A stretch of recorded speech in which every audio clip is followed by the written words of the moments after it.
Hello बच्चों, कैसे हो। 12वीं कक्षा में आरोह भाग 2 काव्य भाग में कवितावली के कुछ प्रसंग चले हुए हैं, तुलसीदास विरचित कवितावली के। तो पहले 2 कविता हमने पढ़े हैं और तीसरे नंबर पर है सवैया। इसमें तुलसीदास क्या कहते हैं, बहुत सारे लोग उस समय तुलसी के टाइम में जातिवाद और धार्मिक आडंबरों में लिप्त और पक्षपाती हो गए थे, और उन्हीं के ऊपर व्यंग्य करते हुए ये सवैया उन्होंने लिखा है। कोई कहता कि तुलसी की जाति क्या है, उनका धर्म क्या है। कोई उन्हें जो है धूर्त कहकर गाली देता, कोई उन्हें सन्यासी कहकर सम्मान करता, कोई उन्हें रजपूत कहता, कोई उन्हें जुलाहा जाति से संबंध जोड़ता उनका।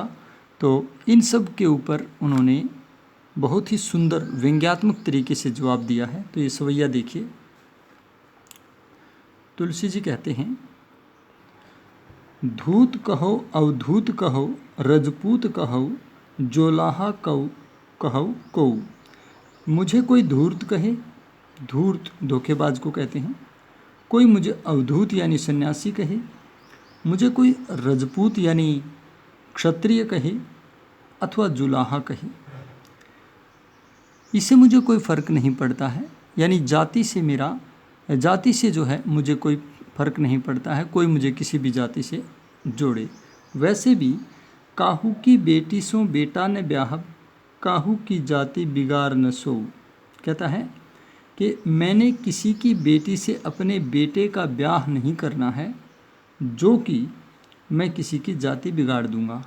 यानी मेरी जाति से किसी को क्या फ़र्क पड़ने वाला है। मैंने किसी की बेटी से अपने बेटे का ब्याह नहीं रचाना, जो किसी की जाति में बिगाड़ दूंगा।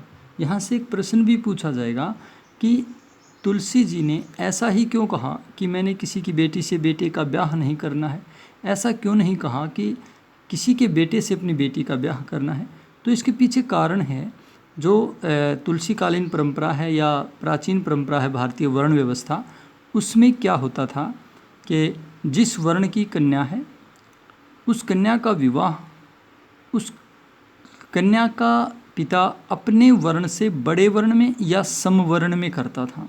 यानी अपने समान वर्ण में, क्योंकि 4 वर्ण होते थे, ब्राह्मण, क्षत्रिय, वैश्य और शूद्र। तो अपने समान वर्ण में कन्या की विवाह किया जाता था अथवा अपने से बड़े वर्ण में कन्या का विवाह किया जाता था। कन्या का विवाह अपने से छोटे वर्ण में करने से कोई भी पिता जो है अपनी जाति का बिगड़ना मानता था। तो इस हिसाब से तुलसी जी कहते हैं कि मैंने किसी की बेटी से अपने बेटे का विवाह नहीं करना है, जो मैं उसकी जाति को बिगाड़ दूंगा। आगे देखो, तुलसी सरनाम गुलामू है राम को, जाको रुचय सो कह कछु औ।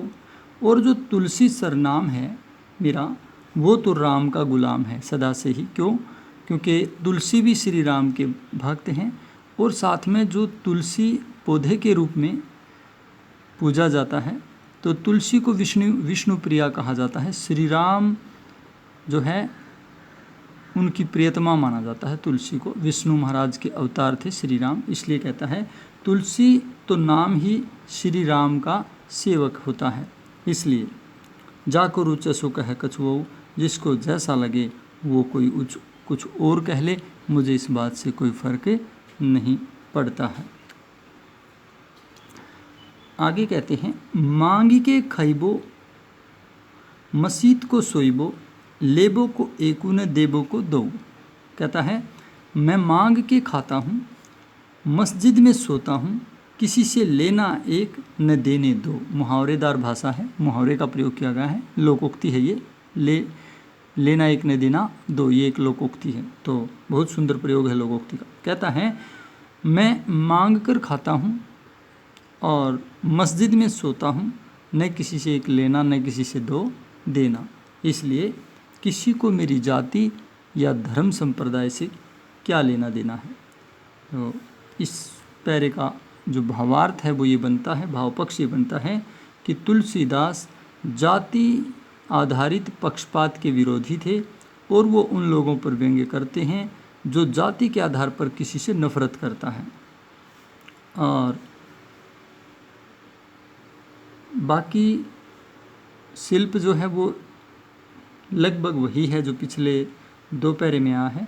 ब्रज भाषा है, शांत रस है, सिर्फ छंद जो है वो यहाँ सवैया है। पिछले 2 जो अनुच्छेद थे उनमें कवित्व छंद था, ये सवैया छंद है।